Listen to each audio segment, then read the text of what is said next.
بالفيديو. طرد سيد ابو حفيظه النهارده من اتحاد الكوره، جايب لك الفيديو اهو. تعالى شوف معايا الفيديو كده. فين؟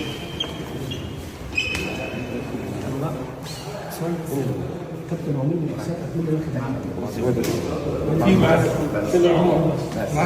معانا. بعد اذنكم كله يطلع بره. بعد اذنكم كله يطلع بره. خلاص يا جماعه. خلاص يا جماعه نحترم النظام بعد اذن حضرتك. خلاص يا جماعه. بعد اذنكم خلاص يا جماعه. يا باشا بعد اذن حضرتك يا باشا. خلاص بعد اذنكم يا جماعه عشان ما نقفش في حد. بعد اذن حضرتك. بعد اذن حضرتك. اشتغلوهم بقول لك اصل احنا معلش، اصل احنا اللي اعتذرنا، اصل احنا قالوا عايزين يدخلوا الاربعه. والله العظيم اكتر حاجه بتضحكك في البلد دي الاهلي وجماهيره. السلام عليكم.